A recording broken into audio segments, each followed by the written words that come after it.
Baik, siap. Kita dimulai ya, Pak narasumber, Pak Fauzi, Ibu Ketua, dan semua Bapak Ibu yang sudah ada di sini. Saya mohon izin untuk mulai. Bismillahirrahmanirrahim. Assalamualaikum warahmatullahi wabarakatuh. Waalaikumsalam warahmatullahi wabarakatuh. Oke, baik.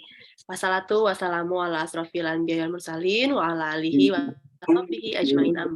Pertama-tama marilah kita puji syukur kehadirat Allah Subhanahu wa taala karena di hari ini di akhir tahun Hijriah dan menyambut awal tahun Hijriah 1445 ini kita bisa sama-sama hadir secara virtual dalam keadaan sehat walafiat. Alhamdulillahirabbil alamin. Shalawat dan salam tak lupa kita aturkan kepada baginda Rasulullah Muhammad SAW, kepada keluarganya, kepada sahabatnya, dan insya Allah kepada kita semua yang senantiasa melaksanakan sunnahnya dan berupaya untuk belajar dalam hal memperbaiki segala ilmu kita. Yang terhormat Bapak narasumber, Bapak Fauzi Eko Pranyono, yang kami hormati Ketua Umum DPP FTPKN yang diwakili oleh Ketua 2, Ibu Astatik Bestari SAG, yang kami hormati pengurus DPP, DPD, DPC yang sempat hadir, yang kami hormati Bapak Ibu tutor hebat di seluruh Indonesia. Nah, Bapak Ibu sekalian, tidak terasa ya bahwasannya kita sudah tiba di episode kelima Ngobras malam hari ini. Berarti udah 5 pekan, udah 1 bulan lebih kita mengikuti setiap seriesnya, dan hari ini, malam ini akan membahas terkait dengan pengembangan KOSP, di mana sebelumnya tentunya Bapak Ibu sekalian sudah mengikuti materi-materi terkait dengan penguatan profil pelajar Pancasila, kemudian ada juga struktur kurikulum, di mana yang ketiga ada perencanaan pembelajaran, yang pekan kemarin tuh terbaru banget ada asesmen pembelajaran di pendidikan kesetaraan, dan hari ini akan membahas terkait dengan pengembangan KOSP. Nah, nanti di kemarin itu udah disampaikan sama Pak Fauzi bahwasanya akan ada bonus terkait Ngobras. Nah, itu dia. Jadi pastikan Bapak Ibu sekalian tetap stay tune di YouTube channel baik DPP FTPKN dan juga pencerahan pendidikan non formal. Jadi silahkan kalau seandainya ada yang ketinggalan, yang malam ini belum bisa kesempatan hadir, bisa di-share linknya YouTube channelnya Pak Fauzi dan juga DPP FTPKN. Di situ ada, dan tolong disimak baik-baik karena ini itu satu paket. Jadi nggak boleh kalau tiba-tiba langsung di series yang kelima. Jadi harus ikuti nih dari awal. Terima kasih banyak. Mari sama-sama kita awali dengan melafazkan basmalah. Bismillahirrahmanirrahim.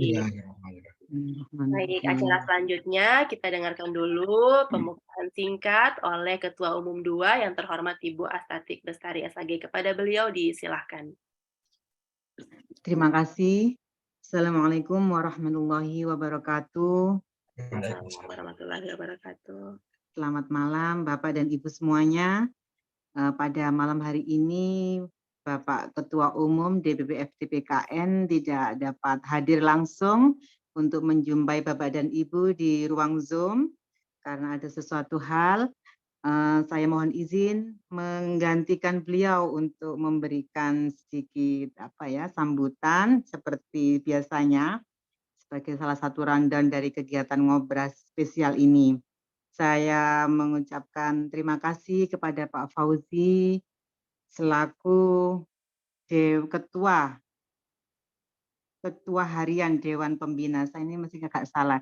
Ketua Harian Dewan Pembina DPP FTPKN yang telah memberikan materi kepada tutor se-Indonesia melalui DPP FTPKN sampai 5 seri. Kami semuanya mendoakan semoga yang diberikan Pak Fauzi berupa ilmu pengetahuan kepada kami penyelenggara pendidikan kesetaraan di Indonesia mendapatkan pahala dan kebaikan yang berlimpah. Sekali lagi kami mewakili DPP FTPKN dan tutor serta penyelenggara pendidikan kesetaraan se-Indonesia mengucapkan terima kasih. Semoga Pak Fauzi tidak bosan-bosan. Kemarin saya juga sudah berkonsultasi ke Pak Fauzi. Semoga berkenan lagi untuk menambah seri Ngobras spesial ini. Itu yang pertama. Yang kedua, mewakili DPP FTPKN, Kami menyampaikan pertama selamat memasuki tahun pelajaran 2023-2024 kepada semua penyelenggara pendidikan kesetaraan dan pendidikan formal maupun non-informal. Di daerah kami memulai tahun ajaran baru itu tanggal 17 Juli kemarin, entah di daerah lain. Jadi saya mewakili DPP FTKN mengucapkan selamat memasuki tahun pelajaran 2023-2024. Yang ketiga, kami juga mewakili DPP FTPKN menyampaikan selamat tahun baru Hijriah 1445. Semoga tahun berikutnya kegiatan kita lebih baik lagi dan berdampak pada kepentingan pendidikan dan kepentingan bangsa.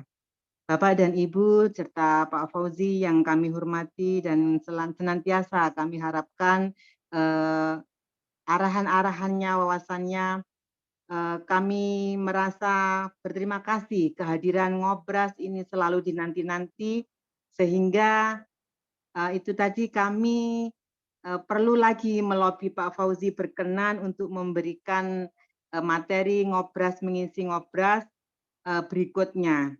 Semoga hal ini tidak mengurangi mengurangi semangatnya Pak Fauzi karena waktunya banyak juga di kegiatan di tempat-tempat lain. Kami berharap, kami juga mendoakan semoga Bapak Fauzi senantiasa diberi kesehatan sehingga tidak pernah lelah membina kami untuk menyelenggarakan pendidikan kesetaraan lebih berkualitas dan bermartabat. Demikian yang dapat saya sampaikan. Sekali lagi, selamat kepada Bapak dan Ibu penyelenggara pendidikan kesetaraan maupun praktisi pendidikan kesetaraan mengikuti ngobras 1-5. Jangan khawatir, sertifikat sudah diproses untuk diterbitkan asalkan sesuai dengan ketentuan yang berlaku Bapak dan Ibu semuanya.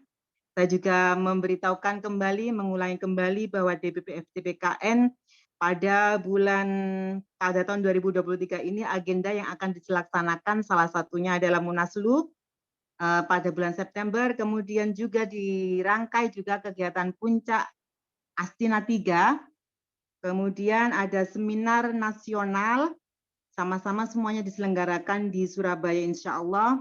Dan Bapak dan Ibu juga DPP FTPKN masih menyediakan seragam batik FTPKN yang nantinya bisa kita gunakan dalam kegiatan-kegiatan berkaitan dengan pendidikan kesetaraan maupun kegiatan lain yang menunjukkan identitas kita lebih bisa bermakna dikenal oleh masyarakat luas. Demikian Kak Kinan, terima kasih waktunya Pak Fauzi, matur nuwun. Assalamualaikum warahmatullahi wabarakatuh. Waalaikumsalam. Waalaikumsalam warahmatullahi wabarakatuh.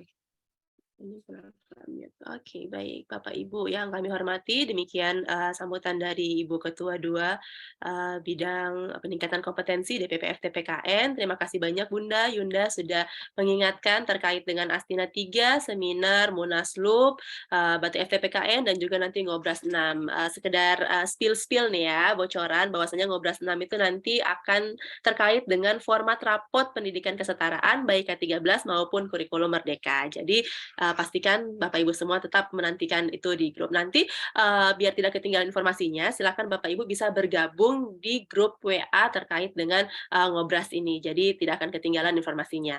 Nah, Bapak Ibu sekalian, untuk menambah hikmat dan tawadunya kegiatan ini, mari sama-sama kita awali dulu terkait dengan doa akhir tahun ya. Doa akhir tahun Hijriah, saya mohon izin memimpin dengan versi Islam. Bismillahirrahmanirrahim. Ya Allah, kami meminta ampun atas perbuatan kami di tahun ini yang termasuk Kau larang sementara kami belum sempat bertobat. Perbuatan kami yang Kau maklumi karena kemurahan-Mu. Sementara Kau mampu sebenarnya dalam menyiksa kami, namun Engkau dengan maha murah-Mu tetap memberikan tobat-Mu kepada kami.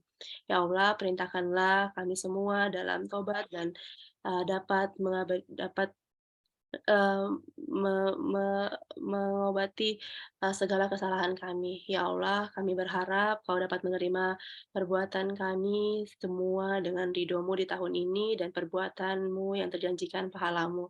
Janganlah Kau pupuskan harapan kami, wahai Tuhan yang Maha Pemurah. Amin ya robbal alamin. Bapak Amin. Ibu yang kami hormati, saya punya pantun untuk menyambut Pak Fauzi, Tahun Baru bareng DPP. Tentunya sangat menyenangkan. Bahasnya pengembangan KOSP, untuk itu kepada Pak Fauzi dipersilahkan. Silakan Bapak. Baik, terima kasih Pak Kinan. Ya, Baik, Bapak Ibu sekalian, Assalamualaikum warahmatullahi wabarakatuh. Waalaikumsalam warahmatullahi wabarakatuh. Salam dan bahagia. Pada kesempatan, kalau orang Jawa ini bilang malam satu suro gitu ya, atau malam satu Muharram, 1 tahun baru Hijriah. Mudah-mudahan yang akan kita lakukan pada tahun ini, tahun depan ya 1445 Hijriah, kita bisa lebih baik lagi ya, lebih baik dalam kehidupan sehari-hari, dalam ibadah amalnya, dan juga tentunya bagaimana kita mengembangkan pendidikan setara yang lebih bermartabat dan berkualitas. Ibu dan Bapak sekalian, bahwa kita sekarang sudah masuk ke tahun pelajaran baru ya. Tahun pelajaran baru, tahun pelajaran 2023-2024. Satu hal yang patut kita syukuri dan kita banggakan ya, sekarang di berbagai daerah, ya walaupun belum semuanya gitu ya, di berbagai daerah teman-teman di berbagai media sosial saling berlomba-lomba gitu ya, berlomba-lomba menunjukkan bahwa sedang dilaksanakan kegiatan MPLS atau masa pengenalan lingkungan sekolah gitu ya. Nah, di PKBM-nya masing-masing. Nah, kenapa saya mengatakan ini perlu patut kita apresiasi dan kita patut berbangga?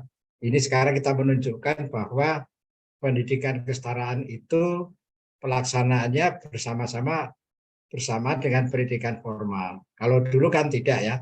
Dulu itu bulan September itu ada yang belum mulai gitu ya. Bulan September, bahkan mungkin ada yang atau mau akhir semester itu baru siswanya atau peserta didiknya berkumpul.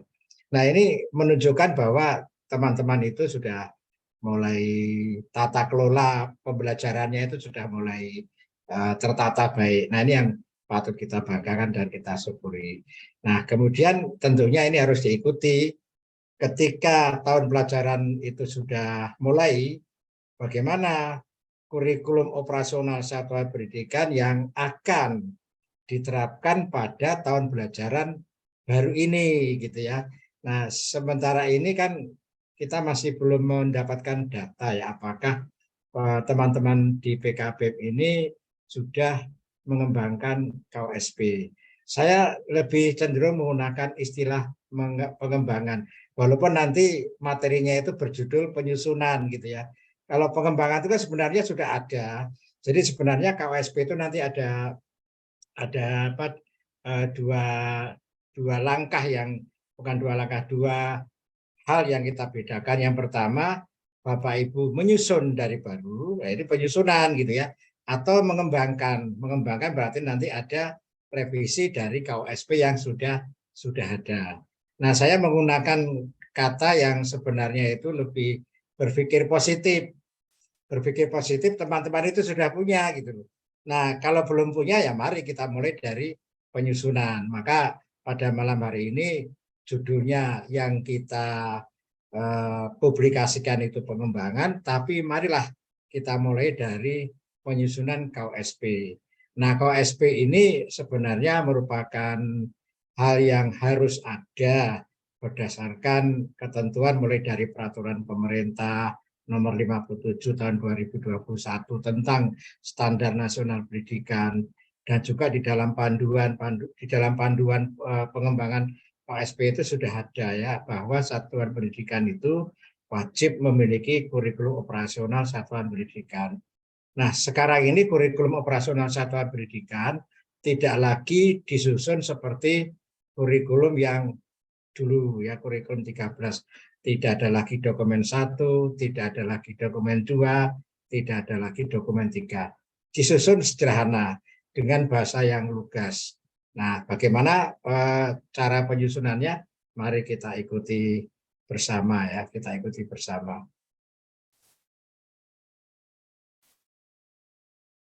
Sudah nampak ya? Iya, Pak. Nah, bagaimana pengembangan kurikulum operasional gitu ya. Nah, ini maaf kurang.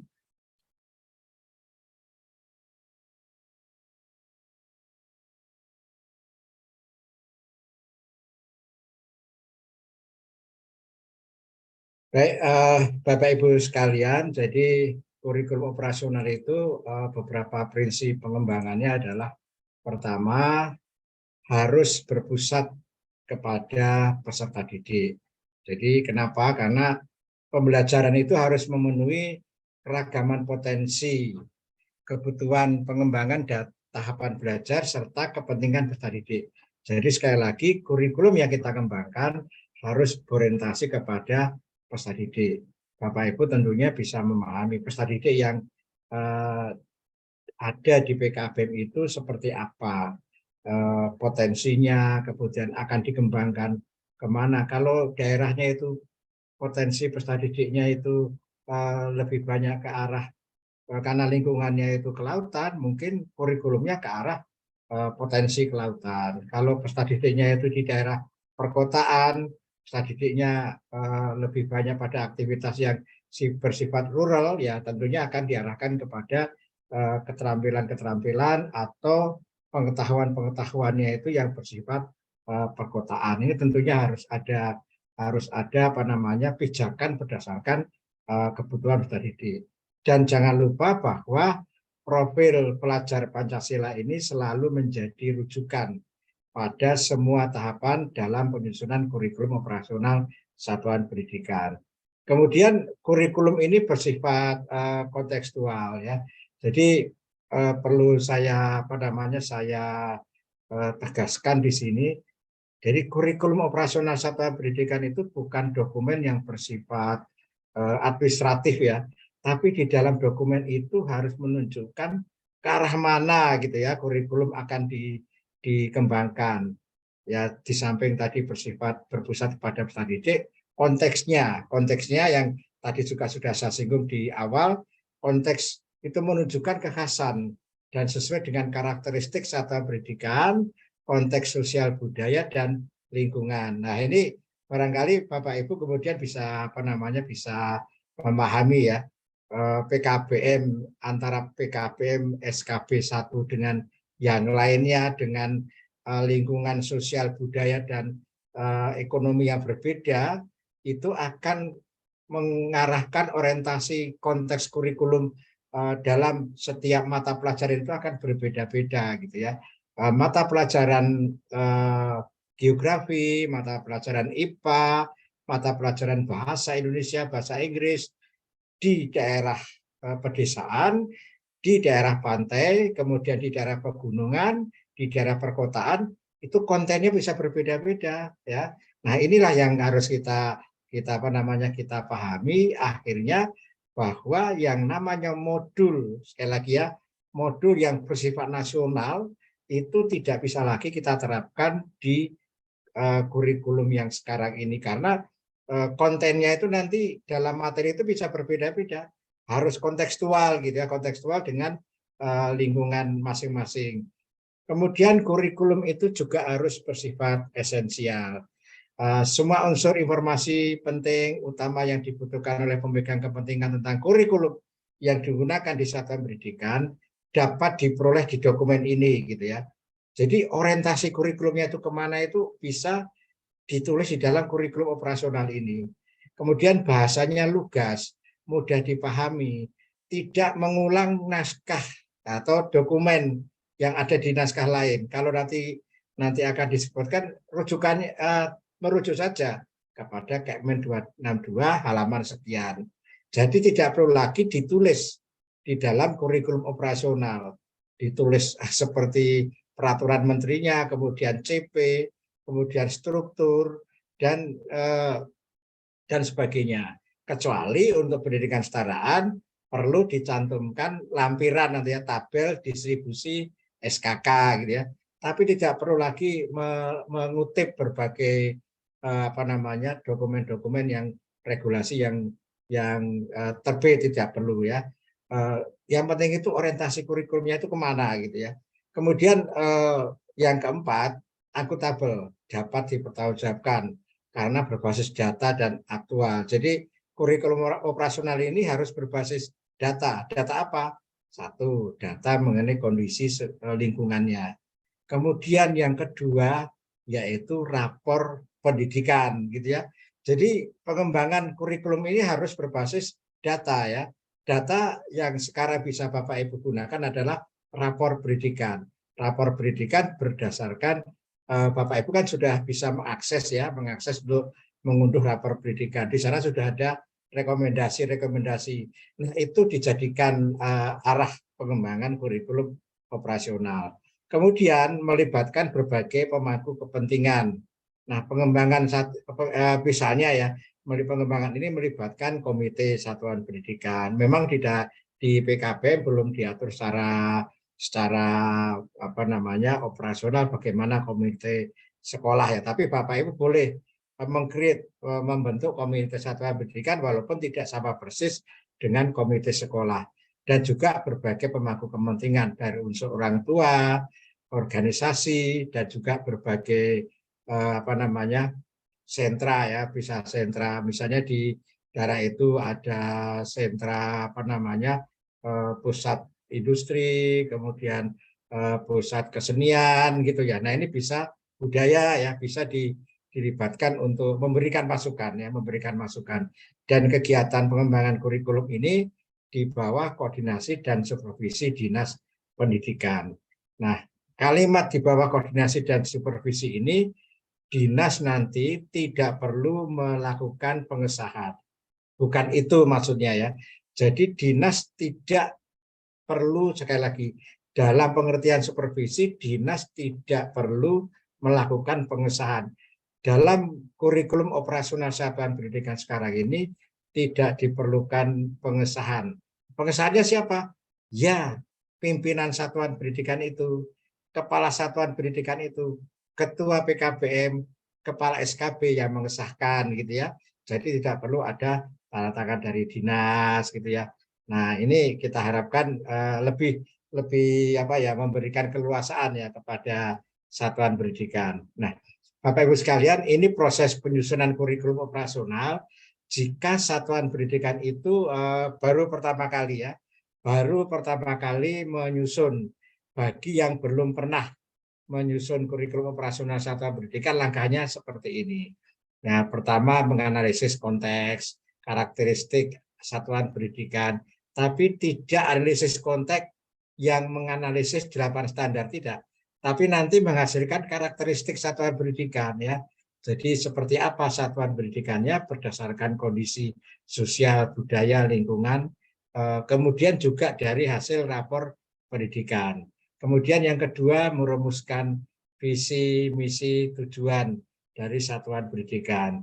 Nah, yang ketiga menentukan pengorganisasian pembelajaran. Ya, nanti satu persatu kita bahas. Nah, dalam menentukan pengorganisasian pembelajaran itu apakah nanti berbasis mata pelajaran, berbasis tematik, kemudian apakah menggunakan integrasi. Nah, itu nanti disebutkan di dalam komponen ketiga, yaitu menentukan pengorganisasian pembelajaran.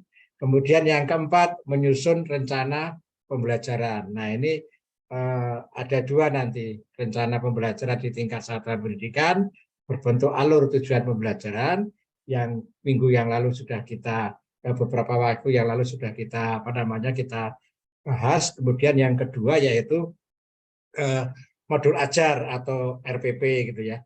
Nah, kemudian yang kelima, komponen kelima adalah bagaimana merancang pendampingan, evaluasi, dan pengembangan profesional bagi tenaga pendidik dan tenaga kependidikan. Nah,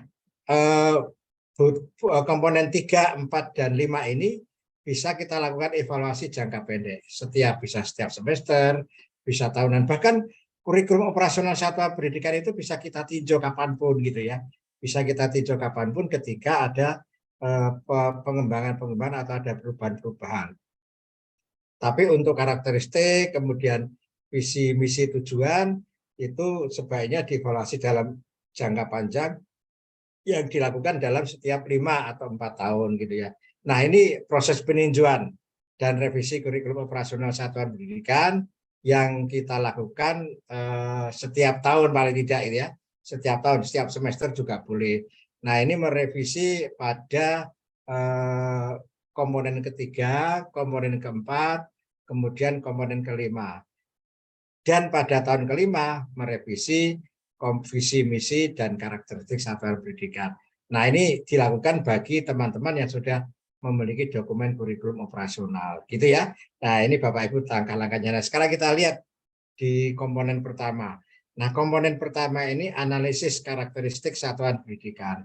Prinsip-prinsip analisisnya adalah melibatkan perwakilan warga satuan pendidikan. Bukan warga belajar ya, warga satuan pendidikan. Nah, warga satuan pendidikan itu ya satu, pimpinannya, pengolahnya ya. Yang kedua, tutornya, pendidiknya. Yang ketiga, masyarakat di sekitarnya. Maaf, yang ketiga orang tua, kemudian perwakilan masyarakat, kemudian sentra-sentra tadi atau mungkin organisasi ya yang bisa kita libatkan. Ini kemudian menggunakan data-data yang diperoleh dari situasi nyata kondisi satuan pendidikan. Nah, ini bisa juga menggunakan rapor pendidikan gitu ya.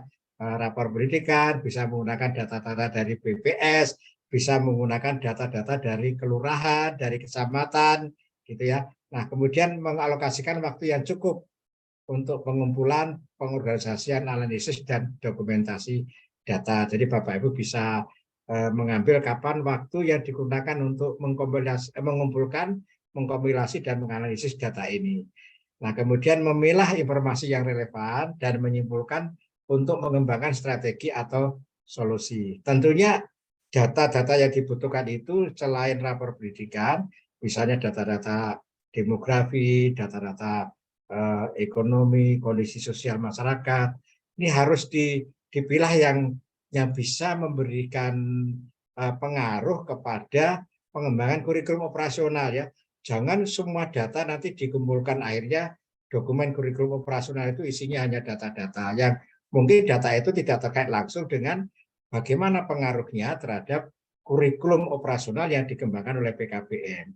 Nah, misalnya kalau kondisinya itu adalah daerah pantai, nah disajikan data-data mengenai potensi kelautan pantai yang ada di PKBM itu, di sekitar PKBM itu.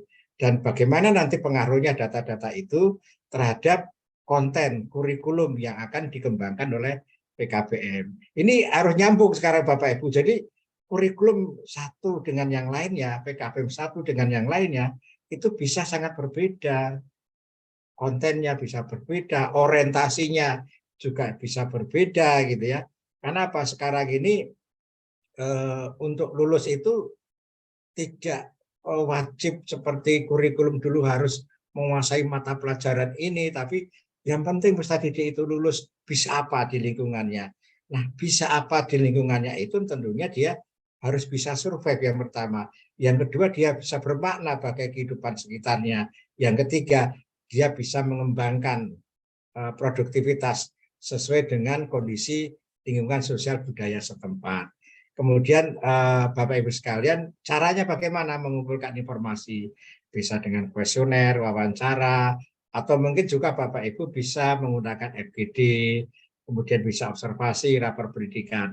Dan boleh juga ada cara lagi yang untuk mengumpulkan informasi ini, yaitu menggunakan data sekunder.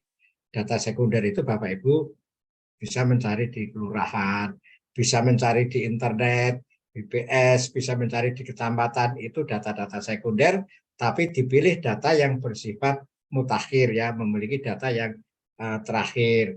Nah, komponen dua yaitu bagaimana kita satuan pendidikan merumuskan visi, misi, dan tujuan satuan pendidikan. Nah, ini tentunya dipengaruhi oleh tujuan pendidikan nasional. visinya itu, apakah visi menggambarkan harapan seluruh warga satuan pendidikan, apakah visi menyatakan tujuan besar yang ingin dicapai satuan pendidikan, apakah visi sudah berpusat kepada peserta didik. Nah, ini pertanyaan-pertanyaan yang harus dijawab di dalam visi ya. Nah, ini silakan Bapak Ibu diskusikan, dan visi itu diimplementasikan atau dijabarkan di dalam misi. Apakah misi ini jelas menyatakan hal-hal yang perlu dilakukan untuk mencapai visi. Jadi misi itu aktivitas, hal-hal yang dilakukan untuk mencapai visi. Apakah semua warga satuan pendidikan memahami hal-hal yang menjadi misinya itu, visi yang nanti akan diwujudkan menjadi visi. Nah, kemudian yang ketiga juga harus merumuskan tujuan satuan pendidikan. Nah, apakah tujuan sudah secara jelas menyatakan hasil aksi yang perlu dilakukan untuk mencapai misi? Apakah cara strategi untuk mencapai misi itu realistis untuk dijalankan? Jadi tujuan itu merupakan cara atau strategi untuk mencapai misi. Tapi apakah cara itu sudah realistis untuk dijalankan? Nah, begitu Bapak Ibu. Nah, ini silakan dibahas di FGD, dibahas dengan teman-teman warga satuan pendidikan. Nah, komponen yang ketiga yaitu pengorganisasian pembelajaran.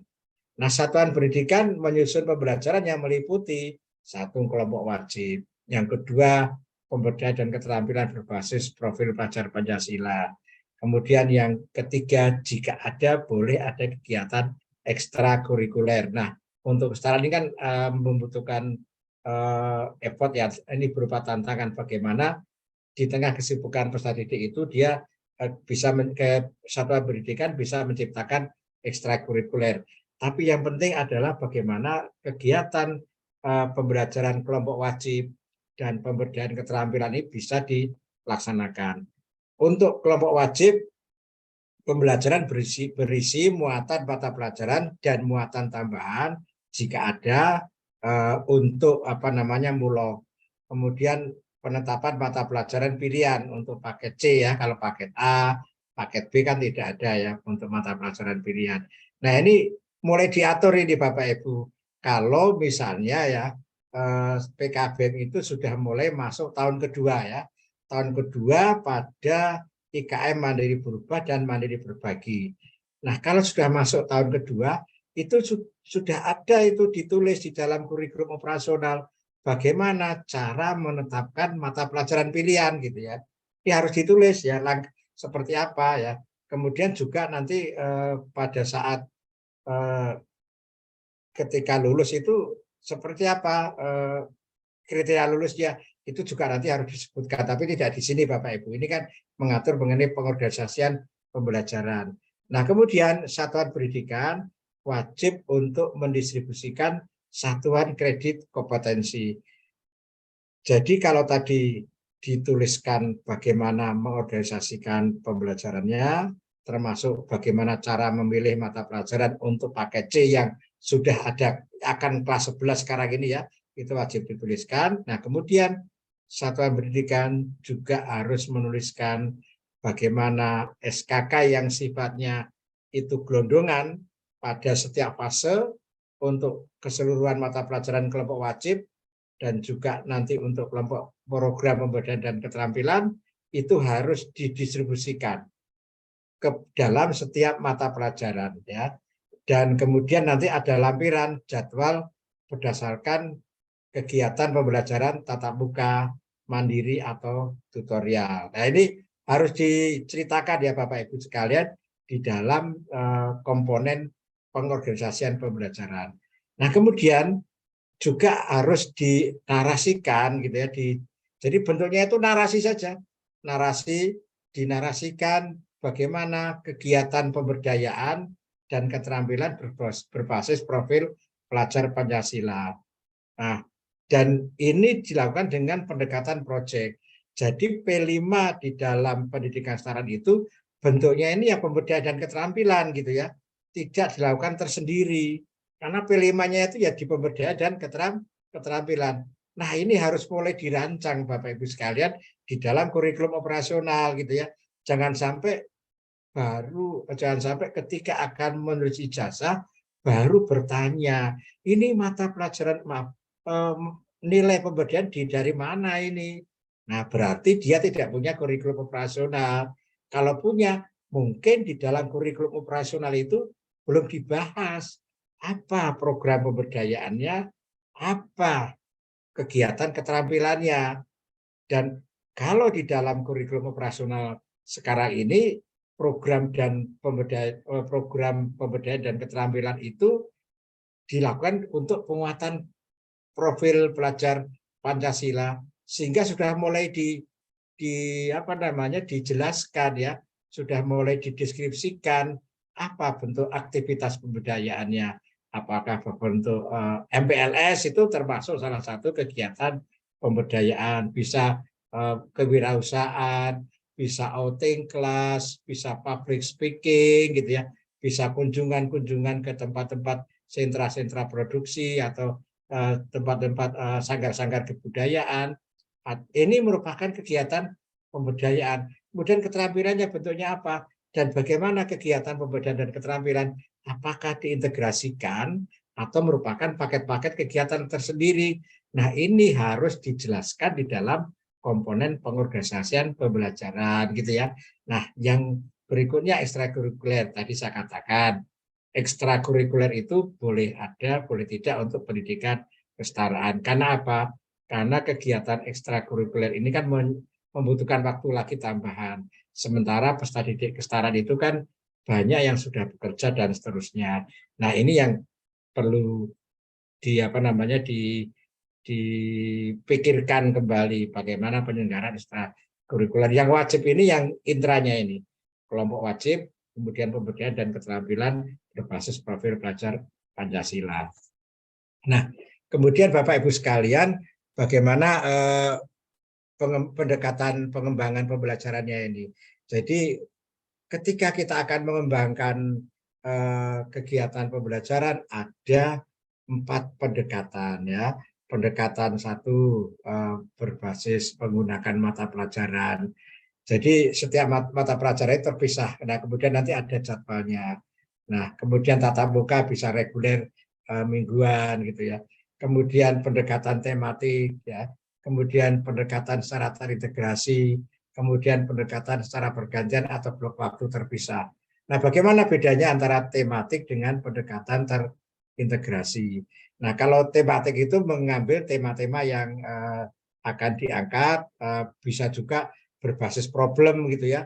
Jadi misalnya di sebuah daerah ada problem mengenai sampah, ada problem mengenai perundungan, ada problem mengenai masalah pertambangan gitu ya, lingkungan gitu ya. Nah, ini bisa kita angkat menjadi tema, dan saya mengharapkan tema itu berangkat dari problem. Nah, ketika problem itu diangkat menjadi tema, kemudian kita lakukan kegiatan pembelajaran, nah, tema ini bisa kita lihat dari berbagai sudut mata pelajaran, sehingga kegiatannya itu bisa dilakukan dengan guru-guru yang lain atau tutor yang lain. Nah, ini yang kemudian akan lebih menarik Bapak Ibu sekalian. Jadi kegiatan pembelajaran kita itu tidak harus berbasis mata pelajaran gitu ya, di kegiatan pendidikan kesetaraan ini. Jadi bisa menggunakan pendekatan tematik, dan juga Bapak Ibu bisa menggunakan pendekatan terintegrasi. Konsep-konsep dan keterampilan tertentu dari mata pelajaran diajarkan secara kolaboratif gitu ya, menggunakan tim teaching. Pendidik berkolaborasi sedemikian rupa untuk melaksanakan dan melakukan asesmen untuk suatu pembelajaran yang terpadu. Nah, sebagai contoh, mengajarkan ilmu pengetahuan alam dan ilmu pengetahuan sosial secara terintegrasi. Bukan IPAS-nya ya, kalau IPAS itu kan di SD, tapi baik di paket B, kemudian di paket C ya. Di mata pelajaran IPA dan IPS itu bisa kita integrasikan. Karena apa? Karena kita menyelesaikan masalah di dalam kehidupan itu tidak bisa berbasis, oh ini masalah fisika, harus diselesaikan dengan masalah fisika. Misalnya terjadinya banjir. Banjir itu bisa kita lihat dari sisi geografi, dari sisi biologi, ya, dari sisi sosiologi. Jadi banyak ya yang bisa kita kupas. Nah ini membutuhkan sebuah apa namanya tingkat bukan tingkat kecanggihan tapi kreativitas ya, sederhana saja, tidak perlu canggih-canggih mengintegrasikan mata pelajaran, tapi perlu apa namanya effort ya, perlu niat ya, perlu niat dari tutor untuk melakukan.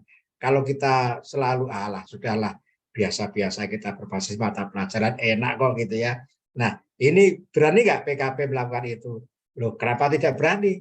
Satu, sekarang itu kan nggak ada ujian nasional lagi, nggak ada ujian UPK, jadi kita itu melakukan pembelajaran itu yang lebih nyaman, lebih membuat peserta didik itu merasa oh iya ya, sekolah di PKP itu ternyata sangat bermanfaat karena ilmunya itu yang dipelajari itu kita temukan dalam kehidupan sehari-hari.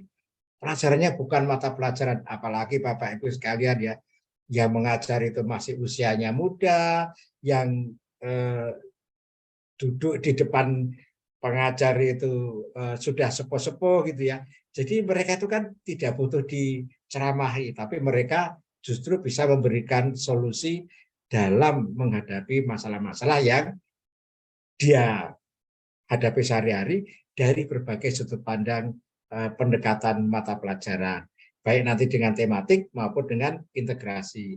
Nah, kemudian Bapak Ibu yang keempat bisa dengan menggunakan pendekatan secara bergantian dalam blok waktu yang terpisah. Pembelajaran dikelola dalam bentuk blok-blok waktu dengan berbagai pengelompokan gitu ya. Jadi sekarang itu bisa loh Bapak Ibu sekalian, sekolah itu ya, ini kan saya bicara sekolah ya, hari Jumat ya, hari Jumat itu mulai pagi sampai pukul 11 menjelang Jumatan itu mata pelajaran pendidikan agama ya, mata pelajaran pendidikan agama pada satu kelas. Nanti giliran ya, tidak bisa semua kelas, misalnya kelasnya 4 paralel, semuanya mata pelajaran pendidikan agama blok waktu. Kan butuh guru agama banyak kan, tapi bergiliran. Nah, hari Minggu berikutnya berbeda lagi. Nah, ini kemudian akan apa? Akan mengakibatkan pembelajaran itu tuntas. Selama ini kan kita itu kegiatan belajar itu kan dibatasi dengan jam setiap mata pelajaran. Pelajaran bahasa Indonesia 1 jam selesai, 2 jam selesai gitu ya. Nah, sehingga guru-guru itu terburu-buru, sehingga tutor-tutor itu terburu-buru. Nah, kita bisa menggunakan pendekatan dengan blok waktu ya. Blok waktu ini misalnya sebagai contoh mata pelajaran IPS bahasa Indonesia akan diajarkan jam 7 sampai jam 12 gitu. Jadi sekarang bisa Bapak Ibu sekalian. Nah, tidak harus kegiatannya itu 2 jam 1 jam. Mungkin PKBM adakan satu kegiatan 1 hari full atau setengah hari. Tapi di situ membahas satu tema, problem dilihat dari berbagai sudut pandang mata pelajaran, sehingga di situ kumpul berbagai tutor. Jadi kemudian mereka akan berpendapat, kemudian tutor mendampingi untuk memahami materi-materi, untuk menganalisis situasi, kemudian mencari solusi gitu ya. Nah, ini menjadi menarik Bapak Ibu sekalian. Nah, semua ini bisa kita tuangkan di dalam kurikulum operasional satuan pendidikan. Nah, Bapak Ibu, di dalam kurikulum operasional satuan pendidikan itu tinggal mendeklarasikan istilahnya ya. Istilahnya itu mendeklarasikan pembelajaran yang akan saya lakukan itu berbasis apa?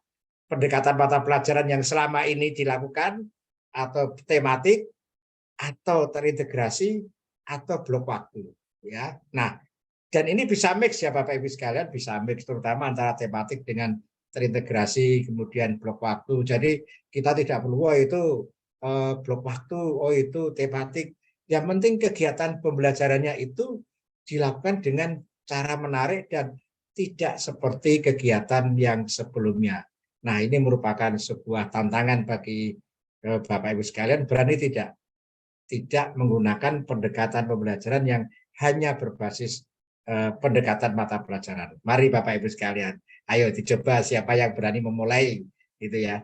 Nah, kemudian yang berikutnya adalah komponen perencanaan pembelajaran yang keempat. Nah, tadi sudah saya sebutkan dalam komponen perencanaan pembelajaran itu meliputi ruang lingkup satuan pendidikan dan ruang lingkup kelas ya, ruang lingkup kelas. Nah, ini saya kira kemarin sudah kita bahas ya Bapak Ibu sekalian, dan nanti tidak perlu semua hasil perencanaan pembelajaran ini dimasukkan di dalam kurikulum operasional pendidikan, operasional satuan pendidikan, tapi cukup sampelnya saja. Saya kira yang bagian penting itu di nomor 2 dan nomor 3 ya, terutama nomor 3 ini. Bagaimana ini menantang ini satuan pendidikan PKBM bisa tidak merubah ya, menerima tantangan agar melaksanakan pembelajaran tidak lagi berbasis mata pelajaran, tapi menggunakan pendekatan yang lain. Untuk komponen 4 sudah pernah kita bahas dari ngobras yang sebelumnya ya. Nah, terakhir ini bagaimana kita melakukan pendampingan, evaluasi, dan pengembangan profesional.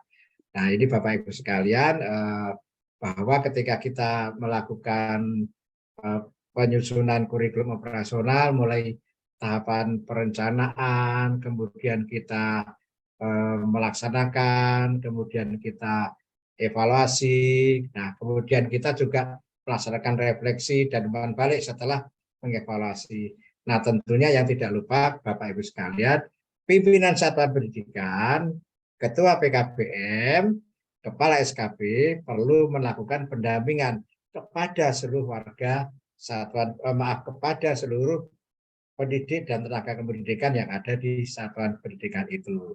Nah, prinsip-prinsip untuk melakukan evaluasi, menetapkan tujuan evaluasi yang akan dilakukan. Ini evaluasi kurikulumnya ya, bukan evaluasi hasil belajar. Kemudian menetapkan data informasi yang ingin didapatkan dalam kegiatan peninjauan kurikulum.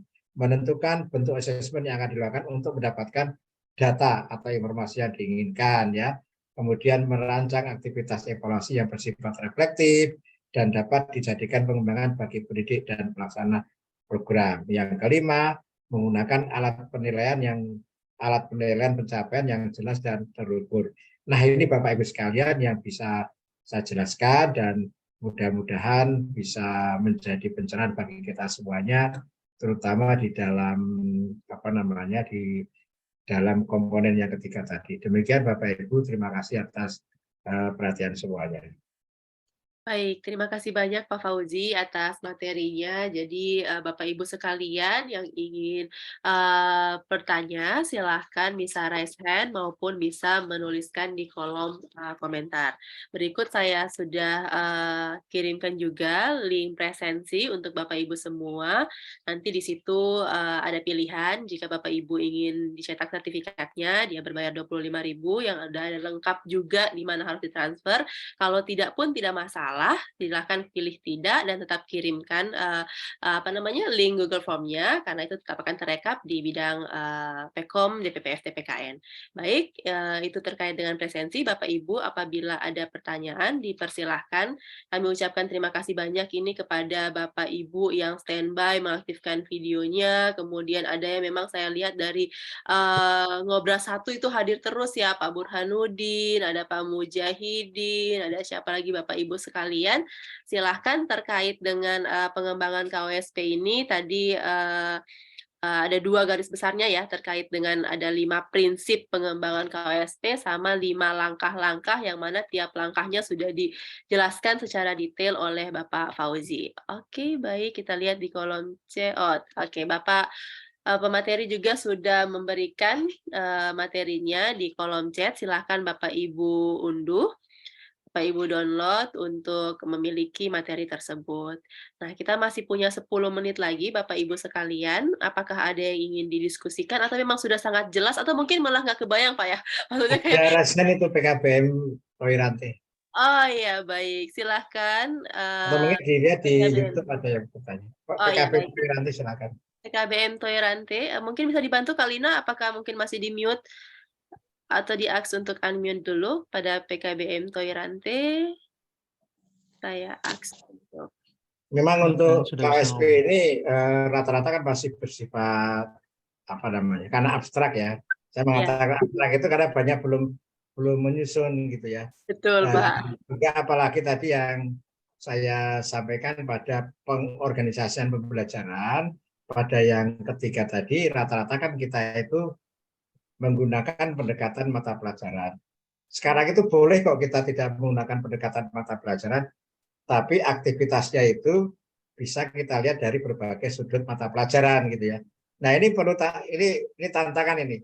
Siapa yang berani menerima tantangan silakan gitu ya. Oke, sudah ditantang oleh Pak Fauzi, Bapak Ibu silahkan siapa nih yang berani ya untuk memulai. Dan itu dituangkan di dalam KWSP. Jadi harus dijelaskan di dalam KWSP itu sudah ditulis satuan pendidikan saya, PKBM saya menggunakan pendekatan tematik, menggunakan pendekatan terintegrasi.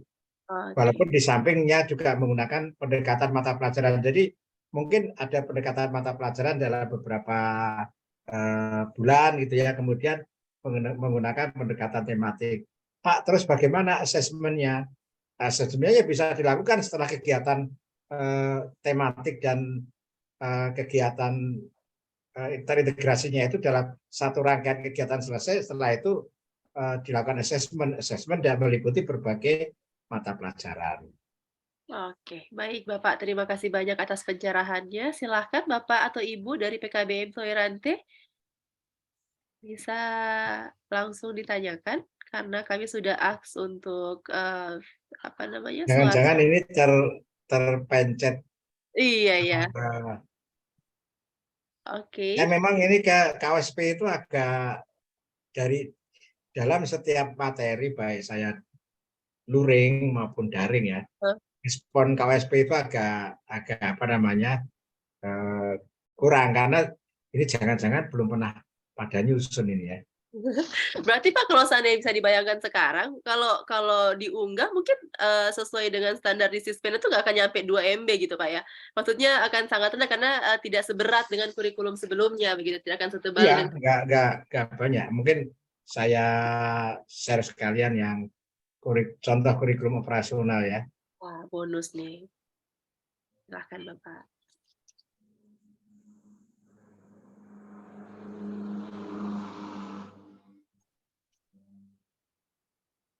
Baru mungkin yang ngobras ke minggu depan itu baru menarik itu. Wah, rapot Pak ya? Kalau Padahal dari sudah itu dipasang biasanya saya gitu Pak biar menarik, ternyata tidak juga tertarik. belum bisa karena bentuknya file Word. Saya rubah dulu ke Oh nanti iya. di deskripsi YouTube aja nanti Bapak Ibu ya. Oh ya, Silakan. deskripsi YouTube Bapak ya? Ya, Oke, Bapak ini udah ada raise hand dari Pak ya. Burhanuddin? Pak Burhanuddin silakan. Ya, silakan Pak Burhanuddin. Ya, terima kasih. Assalamualaikum warahmatullahi wabarakatuh. Waalaikumsalam. Waalaikumsalam. Setelah kita mendengar pemaparan dari Anda Pak Fauzi, masalah apa namanya, yaitu mata pelajaran berbasis mapel ya. Nah, kami sementara KOSPI yang sudah kami bentuk itu berdasarkan mapel gitu. Jadi kita susun jadwalnya, sudah disusun oleh tim kurikulum kami. Nah, malam ini kok saya tertarik ya menggunakan sistem blok kayaknya. Tapi sistem blok itu saya belum paham betul. Kan mata pelajaran di paket itu kan ada berapa ya, 12 kalau tidak salah. Berarti bisa kita bagi dua itu semester 1 dengan semester 2. Apakah itu maksudnya Pak? Artinya misalnya mata pelajaran biologi, fisika untuk kelas 10, IPA, IPS dan sebagainya itu misalnya 6 mata pelajaran untuk semester 1 karena sistem blok kan. Apakah di semester 1 itu hanya 6 mata pelajaran kita ajarkan? Bagaimana dengan di akhirnya nanti masalah rapot gitu loh. Nah, ini yang karena di situ di slide-nya Pak Fauzi itu ada mengatakan 1 semester gitu. Mungkin mohon diberikan penjelasan Pak. Terima kasih. Ya, jadi yang 1 semester tadi itu peninjauannya bisa 1 semester Pak. Peninjauannya ya. Tapi KWSP ini kita susun untuk 1 tahun pelajaran sekaligus ya. Kita susun 1 tahun pelajaran sekaligus. Nah, ini menjadi tantangan kita semua ketika Bapak Ibu akan membuat pembelajaran berbasis apakah kalau blok itu sebenarnya tidak berbeda dengan mapel. Hanya pengorganisasiannya itu blok gitu ya. Nah ini biasanya sekolah Pak. Jadi karena sekolah itu kan jadwalnya setiap hari masuk. Jadi misalnya begini, contoh tadi ya, setiap minggu itu kan mata pelajaran pendidikan agama, Islam, budi pekerti itu kan 2 jam per minggu, gitu ya, 2 jam per minggu. Nah ini kita blok 1 hari atau setengah hari itu mata pelajaran pendidikan agama. Nah tentunya ketika ngeblok ini kalau Bapak Ibu kelasnya paralel di sekolah, kan kelas yang lain harus blok juga mata pelajaran yang lain. Nah ini harus pengorganisasian harus jeli. Nah kalau PKBM yang tidak memiliki kelas paralel, itu kan bloknya lebih fleksibel. Jadi pada saat minggu ini tutor pendidikan agama hadir, tapi tutor lain tidak hadir karena blok waktu. Hanya yang menjadi persoalan adalah untuk PKBM itu kan jadwal atau kegiatan belajarnya tidak sebanyak di sekolah, lebih banyak kegiatan belajar mandiri. Sehingga menurut hemat saya untuk blok waktu ini hanya pada beberapa bentuk keterampilan gitu ya. Misalnya keterampilan memasak gitu, keterampilan tata boga maaf ya, tata boga, kemudian keterampilan lain yang membutuhkan waktu yang agak panjang. Sehingga dia tidak bisa dibagi dalam bukan tidak bisa. Kalau dibagi dalam bentuk minggu itu menjadi tidak efektif pencapaiannya atau pembelajarannya, sehingga nanti capaian kompetensinya tidak bisa tuntas pada satu pertemuan karena dibatasi waktu hanya 1 jam atau 2 jam gitu ya. Nah ini kemudian kita lakukan blok waktu ya, blok waktu misalnya tata boga. Kan nggak mungkin Pak kita bikin blok waktu mingguan 2 jam. Karena kan tata boga itu kan membutuhkan waktu yang cukup panjang untuk mulai dari menyiapkan bahan, kemudian meracik, kemudian memasak, kemudian menyajikan. Itu kan butuh waktu yang agak panjang. Nah itu blok waktu. Nah beberapa kegiatan-kegiatan juga membutuhkan blok waktu. Nah blok waktu bisa kita kombinasikan dengan tematik atau terintegrasi. Jadi misalnya dalam satu kesempatan hari Ahad, mulai pagi sampai siang, itu kegiatan pelajaran terintegrasi. Diajak dia ke pantai, diajak dia ke pinggir danau, diajak peserta didik itu ke sawah, diajak ke pasar, mengamati di tempat-tempat ini, mengamati kemudian di sana dia diminta meninjau dari berbagai sudut pandang mata pelajaran. Tentunya guru pendidik tutor yang mendampingi harus juga memberikan penjelasan terlebih dahulu, memberikan pengarahan. Nah, kemudian pada saat di lokasi mereka menyelesaikan berbagai persoalan yang dihadapi atau dilihat di lapangan itu menggunakan pendekatan kacamata berbagai mata pelajaran. Nah, ini bisa kita kembangkan seperti itu, Pak. Jadi tidak harus pelajarannya itu hadir di kelas, kemudian tutor di depan, menjelaskan. Itu sekarang ini kita rubah gitu. Ini kita rubah mindset-nya. Nah, ini menjadi tantangan kita.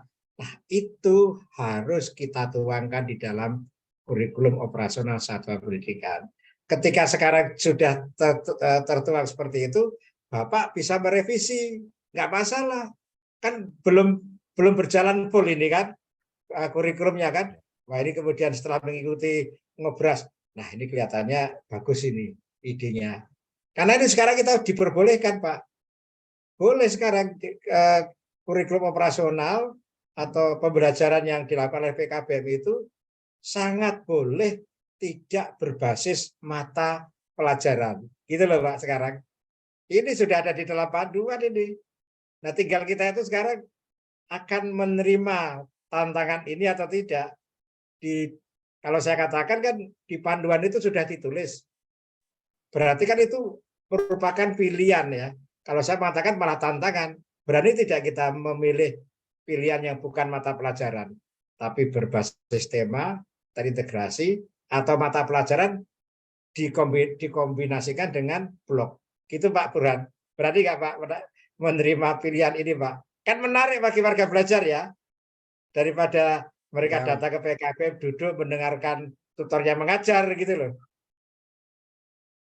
oke, terima kasih Pak. Gimana Pak Burhanuddin? Sudah bisa ya? Ya, Baik, kita terima akan kasih. mempelajari lagi nanti. Semangat terus Harus untuk ada buku bisa. panduan ini. Pun terus belajar ya. Bapak ini udah ramai di kolom chat. Terima kasih Pak Burhanuddin. Kita akan beralih ke kolom chat. Dari Ibu Andri Setiawati, apakah dokumen KOSP itu masih memerlukan pendahuluan yang berisi latar belakang, rumusan, dan dasar hukum, Pak? Ya, sekarang nggak lagi, nggak perlu dasar-dasar hukum lah, langsung aja. Oh, jadi langsung sesuai dengan tadi yang Bapak sampaikan ya, langsung yang pertama Ya. tadi. Oke, baik. Nah, kemudian terkait dengan pertanyaannya Pak Edi ini, Pak. Ini sebenarnya agak-agak ini juga saya poinnya. Jadi beliau itu mendeskripsikan, jadi tantangan ini, misalnya melaksanakan pembelajaran terintegrasi. Itu bisa dilakukan dengan asesmen awal peserta didik. Misalnya, salah satunya adalah pekerjaan peserta didik yang bekerja sebagai nelayan tangkap ikan. Pekerjaan ini jelas berhubungan dengan matematika, ekonomi, bahasa Indonesia, Ya, bagus. Ya. Mereka menjual berarti bisa berhitung, bisa berkomunikasi. Kira-kira seperti itu ya, Pak ya. Ya.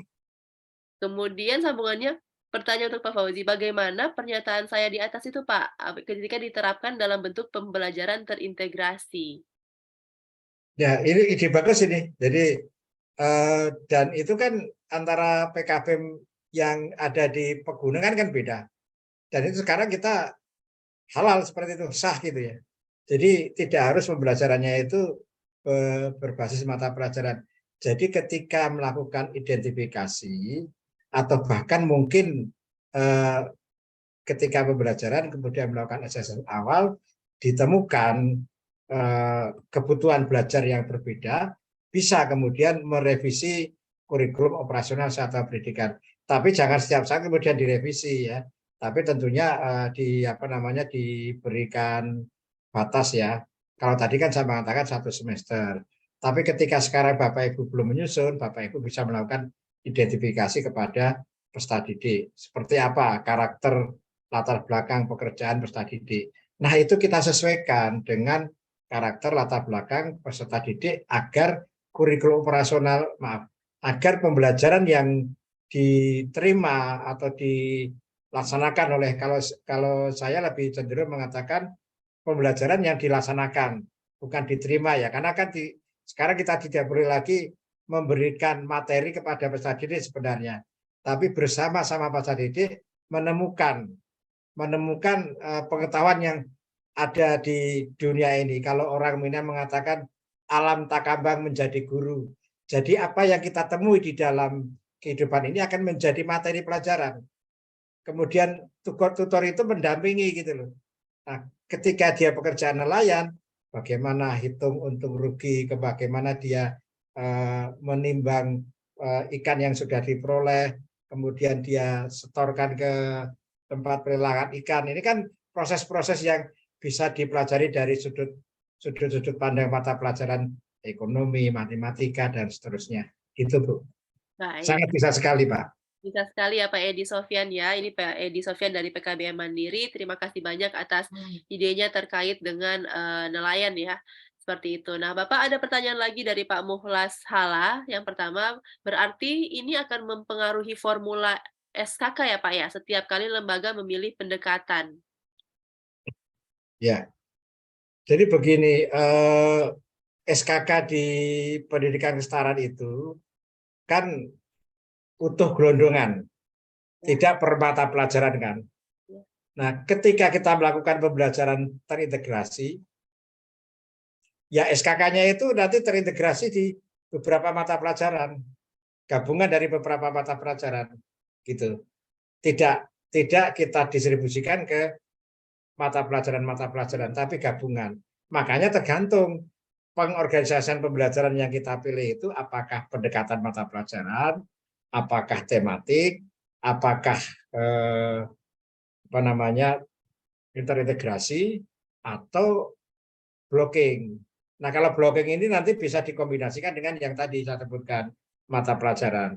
Nah, ketika kita milih tematik dan terintegrasi, kita bisa membagi SKK itu tidak lagi per mata pelajaran, tapi gabungan dari beberapa mata pelajaran, misalnya mata pelajaran pendidikan agama, bahasa Indonesia, kemudian IPS atau sosiologi, itu akan diintegrasikan. Berarti SKK dari ketiga mata pelajaran itu pada semester tertentu itu digabungkan gitu.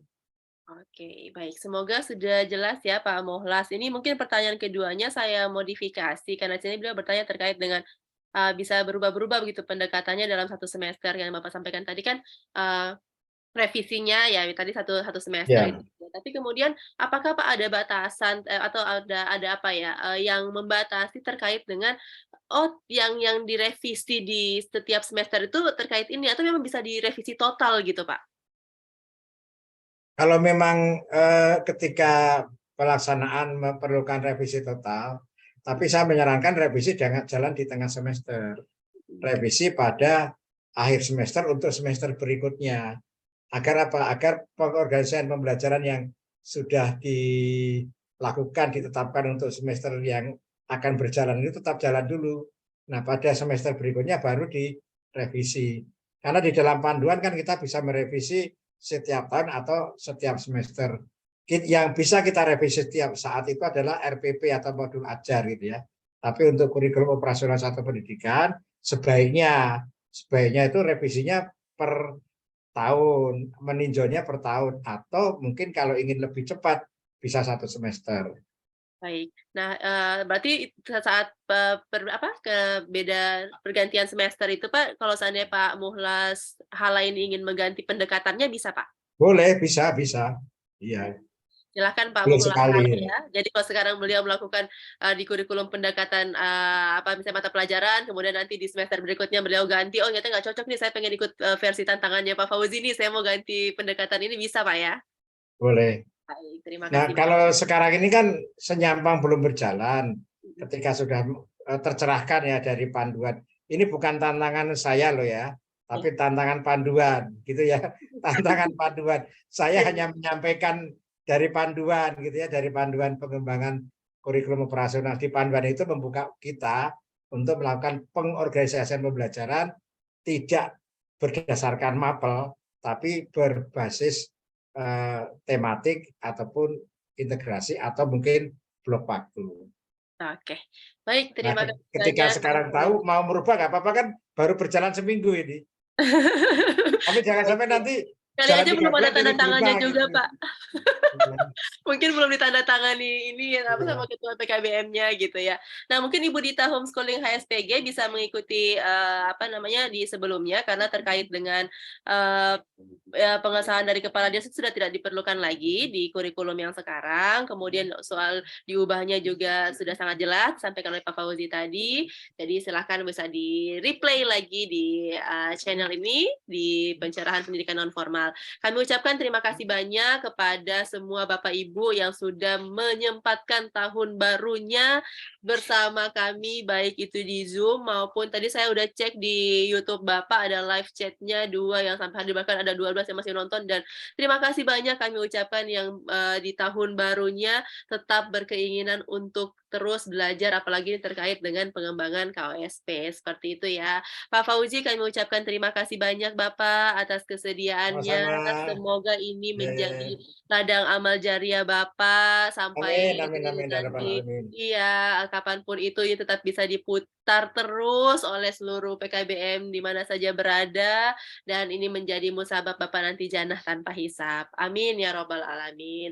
Nah, Bapak Ibu sekalian, kita sudah lewat 9 menit dari waktu yang telah ditentukan dan sudah dijadwalkan. Nanti kita ikuti saja perkembangannya, apakah Ngobras 6 akan langsung di pekan depan atau di hari apa, nanti kita... Insya Allah hari Ahad pukul hari Ahad bisa ya? 23 seperti biasanya. Asik. Posisi saya di Belitung. Oh, luar biasa. Di Nanti pantai gitu Pak siarannya ya? dari Batu Laskar Pelangi.